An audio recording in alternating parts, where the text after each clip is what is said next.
Queen Mary of Denmark celebrates her birthday with an unexpected and deeply moving gesture to Count Felix of Montpezat.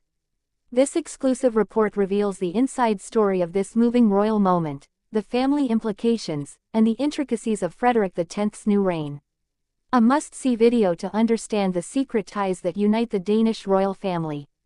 Subscribe, share this video, and leave your thoughts in the comments. Support the channel for more exclusive stories about royal families from around the world. On the eve of her first anniversary as Queen Consort of Denmark, Mary of Denmark chose to break protocol with an unexpectedly sweet gesture.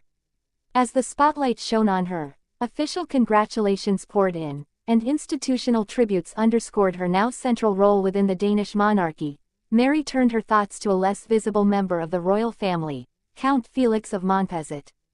This discreet young man, often overshadowed by the spotlight reserved for his half-brother, Prince Christian, or his father, King Frederick X, was the happy recipient of a message that was both public and private. In a few words, the Queen touched the hearts of the Danes, and perhaps even upset the symbolic balance of a monarchy in the midst of transformation. Count Felix, the younger son of Prince Joachim and Countess Alexandra, was never destined to play a central role in royal affairs. With the title reform initiated by his grandmother, Queen Margrethe II, in 2023, his status has changed abruptly. From prince, he became count, a transformation that, to some observers, may have seemed abrupt, even unfair. In this context of latent tensions between the main and secondary branches of the royal family, Mary's gesture has particular resonance. She didn't publish a simple message. She addressed carefully chosen words, full of tenderness, praising Felix's career, elegance, and discretion. Moreover, according to a source close to the court, she had an antique watch from Frederick's personal collection delivered to him, accompanied by a handwritten card signed by her. This detail, revealed by circles close to Amalienborg Palace, moved a large part of the public. It marks a turning point. Mary, far from confining herself to her protocolary role, here asserts a desire to unify. She addresses not only a young man, but also a whole section of the royal family that was said to be marginalized. By reaching out to Felix, she reaches out to Joachim, to Nikolai, and indirectly, she speaks to the Danes. She shows that the monarchy, even in its silences, forgets no one. This gesture is part of a broader strategy of humanizing royal power. Since the death of Henrik, Prince Consort and Felix's grandfather, the family seemed to have lost one of its most genuine traits, demonstrative affection. By publicly commemorating Felix's birthday, emphasizing that he remained a young man with a royal heart, Mary reopened the door to a more familial, more sincere, and more Danish monarchy in its humility and concern for others. It is no coincidence that newspapers, from Berlingske to Extra Bladet, seized on the subject with such fervor. The Danish people love their monarchs when they are human, accessible, almost ordinary. But behind the tenderness of a message also lies a political interpretation. In a single gesture, Mary has undoubtedly erased years of suspicion about a possible definitive break between Margrethe II's sons. She shows that Frederick and Joachim, even if they lead different lives, remain united by blood and institution. What Mary reinforces here is monarchical unity, the symbolic continuity between generations and branches of the throne. She soothes, she repairs, she transmits.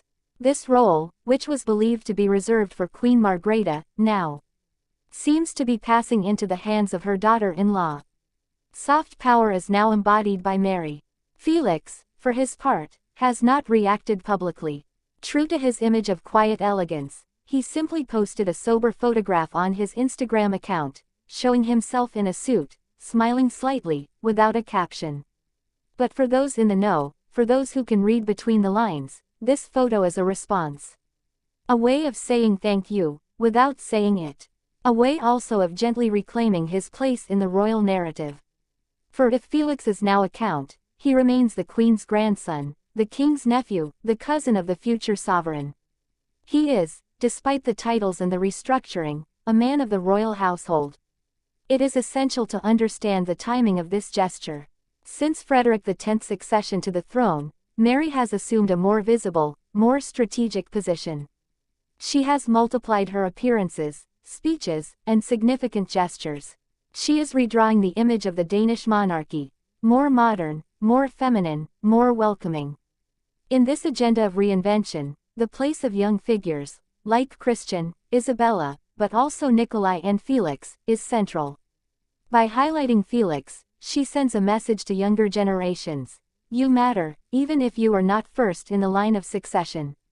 You also embody this monarchy that we want to be close, human, and diverse. Danish royal experts were not mistaken.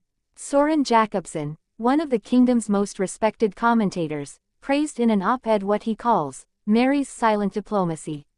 He sees it as a subtle art of governing without governing, of uniting without imposing, of moving without speaking too loudly. This is the quiet genius of this Australian who became queen. She understands Denmark. She understands its codes, its unspoken words, its expectations. And she acts accordingly. The Danes, for their part, reacted with emotion. On social media, messages of support for Felix multiplied. Some saw it as restorative justice, others as a simple gesture of love. Many praised Mary for her class, her sense of timing, her depth. In an era where the monarchy is scrutinized, judged, and questioned, these gestures matter. They remind us that royalty, beyond the gilding, is made up of looks, gestures, attention. This isn't the first time Mary has distinguished herself through a meaningful action. We remember her surprise visit to a pediatric hospital last Christmas, her commitment to women victims of domestic violence, her suppressed tears during Margrethe II's farewell ceremony. Each time, she doesn't say much. She acts. And it is this attitude that seduces, unites, and gradually reinvents the Danish crown. With this gesture toward Felix, Mary also sets a precedent. She lays the foundations for a new way of being queen consort. Not one of self-effacing or reduced to pomp, but an agent of internal balance, a mediator, and a facilitator. Like Matilda in Belgium or Maxima in the Netherlands, she becomes a contemporary queen, anchored in reality, and concerned about individuals. And it is undoubtedly this vision that will allow the Danish monarchy to navigate the coming decades with confidence. In the corridors of Amalienborg, there is talk of a private lunch that recently brought together Mary, Frederick, Joachim, Nikolai, and Felix. Nothing has leaked, but rumors suggest a peaceful, cheerful, almost familial atmosphere. If this is true, then Mary's gesture was not isolated. It is part of a broader desire to pick up the pieces, heal the wounds, and offer the people a united, strong, and benevolent image of their monarchy. A monarchy that knows how to love, even in silence. In an era marked by distrust of institutions, by the growing distance between peoples and their elites, this kind of story has something redeeming about it. It shows that royalty can still move, surprise, and reconcile. That behind the titles, the positions, the obligations, there are still hearts that beat. And today, Queen Mary's heart clearly beats for unity, for transmission, for family love, discreet but unwavering. So, this simple anniversary, celebrated with a delicate gesture, becomes a royal event. It reveals the soul of a monarchy in flux, the emotional intelligence of a queen, and the unexpected beauty of a tender gesture in a world that is often too harsh. The public felt it, columnists analyzed it, and in the silence of the palace, a new page was gently turned.